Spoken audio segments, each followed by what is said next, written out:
This year, in the regular season, the Las Vegas Aces had their worst record since Becky Hammon became coach. They went 27 wins, 13 losses. Now, you all may say, what's the big deal? That's not that bad. Well, we're going to get into it. The reason for the 13 losses was partially because of injuries, right? But also because the Las Vegas Aces has not really evolved since 2022. Can you believe what's happening to the Las Vegas Aces right now? They were the WNBA's queens, but now they're disintegrating faster than a house of cards in a hurricane. It's like watching a car crash in slow motion, and you can't take your eyes off it. Well, buckle up, because we're going to take you on a crazy ride through the Aces' implosion, from their shocking playoff exit to the drama that tore apart their locker room. It's a tale that will leave you shaking your head in disbelief. Remember when the Aces were the team that defeated the WNBA's unstoppable force? Well, that seems like the past now. Las Vegas Aces, the team that revitalized the modern day super team in the WNBA. They went from dominating the league, winning back-to-back championships, literally having teams craft their roster in order to beat the Aces. That same team that was at the top of the mountain when it came to the WNBA is now the team that did not live up to expectations this year, and is a team that's one by one falling apart in front of our own very eyes. Let's go back to the Liberty playoff series. The Aces' offensive used to be a well-oiled machine, but in this series, it looked more like a rusty old jalopy. Then, everything went horribly wrong. The Aces walked onto the court as though they already had the trophy in their hands. Fans were left scratching their heads in shock when Chelsea Gray, the point guard wizard we've seen all season, pulled rabbits out of hats and her magic touch vanished when it mattered most. Kelsey Plum, the sharpshooter we all know and love, suddenly couldn't hit the broadside of a barn. Yes, this is a very talented team. However, they lost games they shouldn't have lost. They had some of the star players on the team did not show up when they needed to show up. And ultimately, they lose. The team as a whole appear to have forgotten how to play basketball, with sloppy passes, hurried shots, and a lack of the chemistry that made them so effective during the regular season. This is where it gets really interesting, though, because it wasn't just one or two players having a bad night. So even with the MVP on their roster, even with a $1 million NBA coach, even with 6 Olympians on your team, the Aces lose in the semifinals, and their quest for a rare three-peat is now over. You may be saying, come on, everyone has bad games sometimes, but this was more than just a bad game. It was a total collapse on the grandest stage, the Aces' offense, which had been their mainstay. All season collapsed like a car crash. Sure, the Aces still won games, but the Aces that we see now is a star personality heavy team that lacked the hunger that drives teams to actually be exceptional and win championships. You may be wondering how bad it could have been, so allow me to illustrate. Picture a team that dominated all season suddenly looking like they had never played together before. Players were out of position, shots were clanking off the rim, and the Liberty were having a field day with all the turnovers. You may think that the on-court meltdown was a disaster, but get ready because what's happening behind closed doors is even more explosive. Recall how the Aces were once this unstoppable force, and now their locker room is like a powder keg ready to explode. At the heart of it all is the Golden Girl herself, A.A. Wilson. Us as black women, Paige reminds me a lot of you. Like, you say you're not really about me. And she knows how her privilege has gotten her to that point. And also, like, she's good at basketball, obviously. But, like, she understands her privilege and like, pushes her over the top, in a sense. It reminds me a lot of you. And I mean, that's a compliment. Let us dissect it. The atmosphere in the Aces locker room has changed from champagne bursting to a full-on battleground, with players at each other's throats and the championship harmony gone. But this is where things start to get very interesting. You may be wondering, come on, how bad could it really be? But imagine this. An anonymous player said, "It's like walking on eggshells sometimes. You never know what's going to set her off." Can you believe that the same A.A. Wilson who once rallied the troops is now the one making everyone nervous? And it's not just her teammates feeling the Heat coach Becky Hammon's normally calm image is beginning to fracture?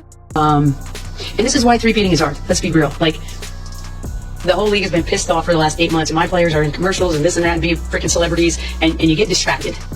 That's why it's hard. Despite her strange silence on Wilson's behavior, she couldn't resist criticizing him. "We're all trying to be better versions of ourselves," Hammond said, and they talked about a polite way to tell folks to calm down, but hold on. Wilson isn't just stirring up trouble in person. She's also bringing it to social media, where she publishes emotional outbursts and passive-aggressive messages.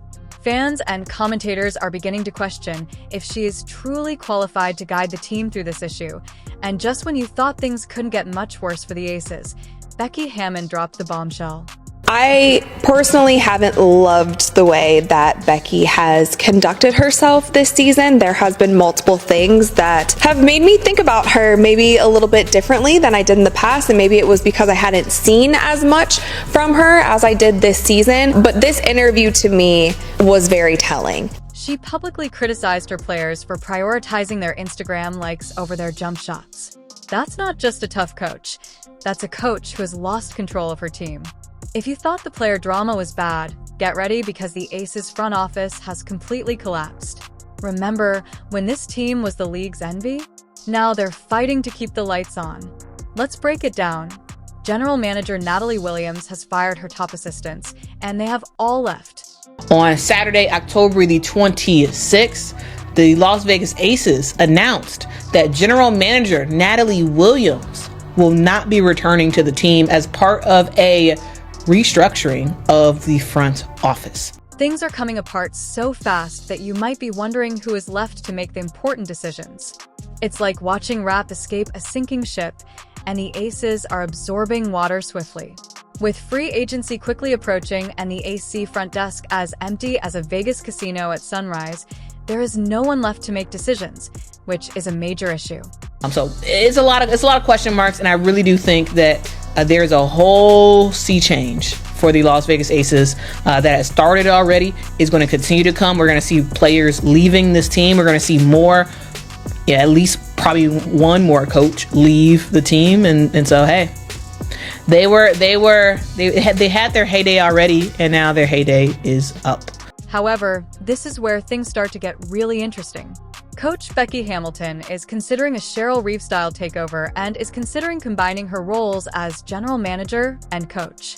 This sounds fantastic in principle, but let's face it, can one person actually repair this sinking ship, especially when there is so much mayhem going on? They also will potentially be losing another assistant coach, Tyler Marsh, as well. Tyler Marsh has been speaking with the Atlanta Dream and the LA Sparks about their head coaching roles. And so it's possible that Tyler may be headed to one of those cities to become a head coach. Consider it. Even for someone as talented as her, it's a tall order to steer this thing back on course all by herself. The Aces are like a ship with only the captain left. No first mate, no navigator, and no crew.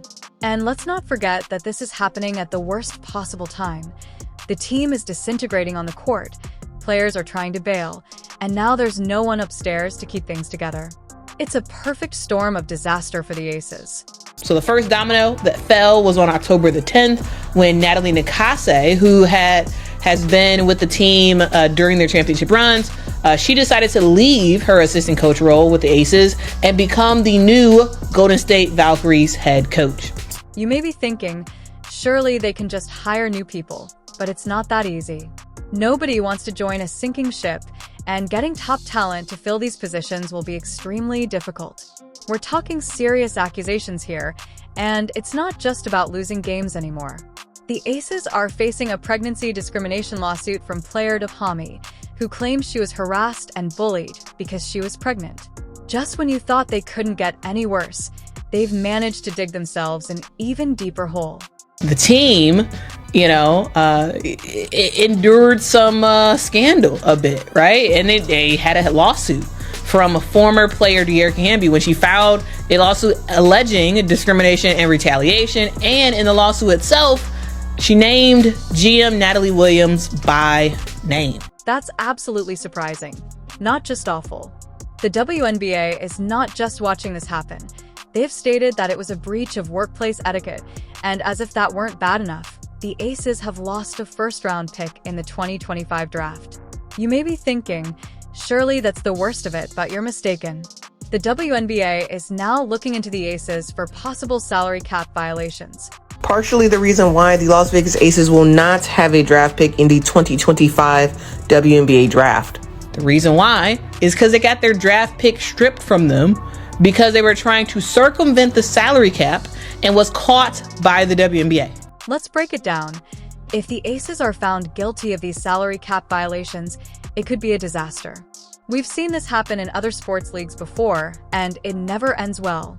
Remember when the Las Vegas Convention Authority gave each player an additional $100,000 in May? That's raising some serious eyebrows. The league is investigating allegations of underhanded benefits given to players. If this turns out to be true, we're talking about massive fines and even more draft penalties. And it signals that there are way more changes ahead, guys. Way more changes ahead. Because when we talk about the Aces, they have been the standard for the last several years, and they are no longer the standard. With everything going on, is it any wonder that their top players are looking to leave? Their reputation is in ruins, and it's difficult to see how they'll draw in top talent now that they're not just losing games, but also losing credibility, draft picks, and possibly a lot of money. Remember the Indiana Fever, the team that everyone used to laugh at? Well, they're no longer the joke anymore. In fact, they're about to completely upend the WNBA, and it all starts with one named Caitlin. Leibich hounding Clark. Clark, step back three, knocks it down! Can you believe what Clark has accomplished in her first season? She is not only talented, but she is also rewriting the record books. 62 records have been smashed, which isn't a typo, but this is where things start to get really interesting. You may be thinking, well, one player can't change everything, but Clark isn't just putting up incredible numbers. She's giving this squad new life. The entire staff is energized by Clark's infectious leadership. Boston's Aaliyah, Lexi, Hull Mitchell, Kelsey, they're all improving. It seems like Clark's enthusiasm is permeating the entire roster. I think that, we've seen such a huge inflection of attention, and her play, just the way she plays the game, I think that's going to be sustainable. There's clearly there's something about the way she plays the game, her passing, her shooting, that people really identify with. And our backcourt, I think, is probably going to be one of the best in the league between her and Kelsey. That's a dynamic duo right there. However, there's more. The Fever is rebuilding from the ground up, remembering Kelly Krakoff, and isn't just depending on Clark's star power. Under her direction, the team made the playoffs 13 times in 17 seasons, and the mastermind behind their 2012 championship is returning as team president. You can't have that kind of experience yet, therefore let's discuss their new general manager. Amber Cox is not just any executive. She has connections, and in the WNBA, those connections mean everything. You can bet that she will use those connections to attract even more talent. Stephanie White is the team's coach. She is Indiana basketball royalty. You've got incredibly talented players right here in Caitlin and Aaliyah and Lexi. A team that was incredibly fun to watch, very tough to game plan against. So I'm glad I'm going to get to work with you guys, work with you ladies, instead of having to think about how to stop you. The future is so bright, and our ultimate goal is to hang another banner in the field house. And our ultimate goal is to come back in here after we win that championship and celebrate again like we did in 2012. So I just want to thank everybody for coming. Really excited, really looking forward to this, and can't wait to get started. The thing that really sets the Fever apart is that they're not just gathering talent. They're creating a culture that revolves around teamwork, player development, and a winning mindset. As a player and now as a coach, she understands what it takes to win and is eager to bring another championship to Indiana. An insider revealed that we have reached a stage where we have a desirable group and can draw in a few free agents to help us along the way. Yeah, I mean, it's clear that we have two foundational players, probably three. You get two rookies of the year in a row with a front court player in Aaliyah Boston, Caitlin Clark, and then Kelsey Mitchell. I mean, I think that the veteran leadership that Kelsey was able to provide, we need to help her. We need to add to that. Consider that for a moment. Yes, the same Fever that once served as the league's punching bag is now a destination for elite players. We're witnessing a significant power shift in the WNBA right before our eyes, with the Aces once the league's unstoppable force are disintegrating like a house of cards. Clark's star power, a redesigned front office, a winning culture, it's all coming together. But this is where things get really interesting as Vegas falls. The rise of Indiana the Fever is paying off handsomely by teaching everyone how to assemble a winning squad the proper way. Would think that if you are a smart basketball player and you watch the way she plays, you would want to play with her. She, much like Tyrese Halliburton, she gets you the ball in places that you didn't even know you were open. You may be asking what AA's next steps are. With all the drama surrounding them, it's difficult to see a clear path back to the top. However, let's face it, stranger things have happened in sports. And even though all eyes are on Indiana right now, they're winning hearts and games. The Fever is demonstrating that you can turn a franchise around faster than you can say triple-double with the right leadership culture and a superstar like Caitlin Clark. So buckle up, WNBA fans. The league's landscape is changing, and it's going to be one wild ride.